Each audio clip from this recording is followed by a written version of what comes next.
স্কুলাঙ্গিনায় শিক্ষার্থীদের হাতে হাতে ভোটের লিফলেট, মাঠ থেকে বারান্দা সবখানে সেই লিফলেট নিয়ে দুরন্তপনায় মেতেছে শিশু কিশোররা। এই ছবি রাজধানীর উত্তর কাফরুল উচ্চ বিদ্যালয় ও উত্তর কাফরুল সরকারি প্রাথমিক বিদ্যালয়ের। একই মাঠ ঘিরে দুটি স্কুল। বুধবার সকালে এখান থেকেই ভোটের গণসংযোগ শুরু করেন ঢাকা ১৫ আসনে জামায়াতের প্রার্থী ও দলটির আমির ডাক্তার শফিকুর রহমান। বুধবার বেলা 11:15টার দিকে উত্তর কাফরুল উচ্চ বিদ্যালয়ে আসেন জামায়াত আমির। তখন স্কুল চলছে। তার আশাকে কেন্দ্র করে স্কুল মাঠে তখন জামায়াতের নেতাকর্মী, দলের স্বেচ্ছাসেবক ও স্থানীয়দের প্রচণ্ড ভিড়। ক্লাস ছেড়ে শিক্ষার্থীরাও তখন রাজনীতির দর্শক। স্কুলের অফিস রুমে শিক্ষকদের সাথে কথা বলে 11:40-এর দিকে বের হন জামায়াত আমির। এ সময় গণমাধ্যমের সাথে কথা বলেন তিনি। আমরা সবাই মিলেমিশে ইনশাল্লাহ সামনে আগাতে চাই। এই শিক্ষা প্রতিষ্ঠানের আমি উন্নতি কামনা করছি। যখন ঢুকি তখন ছোট বাচ্চারা যেভাবে আজকে আমাকে রিসিভ করেছে, আমি সিম্পলি অভিভূত। প্রশ্ন উঠেছে, স্কুল চলাকালীন সময়ে স্কুল ক্যাম্পাসে এভাবে ভোটের প্রচার করা যায় কিনা।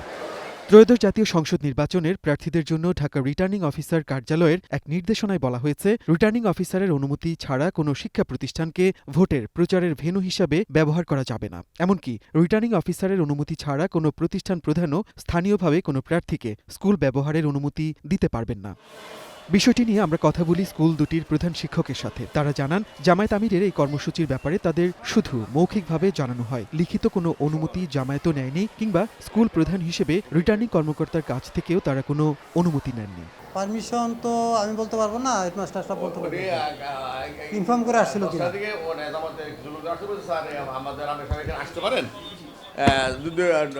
ঢুকতে পারেন, দুটো অসুবিধা দেখি এই যে আমার এলাকায় মানে উনি আর নির্বাচন প্রচারণা চালাবেন, ঢুকতে পারি, 11:30 ঢুকতে পারি। হ্যাঁ, নির্বাচন এলাকা। আমি ঠিক আছে, 10টার দিকে ওনারা কয়েকজন লোক আসছিলেন। গতকালকে এসেছিলেন 4 জন। ওনারা একটা দিয়ে গেলেন আমাকে, আর বললেন আর কি যে আসতে পারেন। না, চিঠিও দেননি, কিছুই দেননি, মৌখিকভাবে বলে গেছেন। জি, এই যে এই লিফলেটটা দিয়ে গেলেন, আর বললেন যে আসবেন। এই যে এমনিতে ওনার যেটা মার্কার যে এটা দিয়ে গেছেন আমাকে। 4 জন এসেছিলেন, ওনারা দিয়ে গেছেন আর বললেন যে আসতে পারেন, যদি আসেন তাহলে আপনাকে ফোনে জানানো হবে, এই কথাই।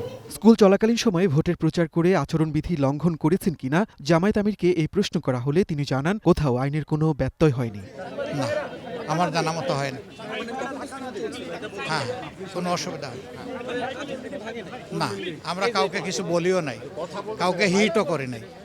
আমরা শুধু দোয়া চেয়েছি মানুষের, বাচ্চাদের কাছে দোয়া চেয়েছি। ক্লাসে যাই নাই তো, আমরা তো ক্লাসে ঢুকি নাই।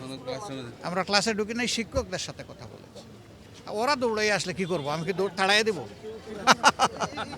বিষয়টি নিয়ে ঢাকার রিটার্নিং কর্মকর্তার সাথে আমরা টেলিফোনে যোগাযোগ করি। রিটার্নিং কর্মকর্তার নাম্বারে ফোন করা হলে তার পিএস ফোন ধরেন। তিনি জানান, শিক্ষা প্রতিষ্ঠানে এভাবে ভোটের প্রচার চালানোর কোনো সুযোগ নেই, বিষয়টি তারা খতিয়ে দেখবেন। এমনিতে আপনাদের আচরণবিধিতে তো স্কুল এটার মধ্যে তো থাকার কোনো সুযোগ ওভাবে আমি দেখি না। হ্যাঁ, তারপর খতিয়ে দেখছি যে এটা তথ্যটা আসলে মনির মিল্লাত, ওয়ান নিউজ, ঢাকা।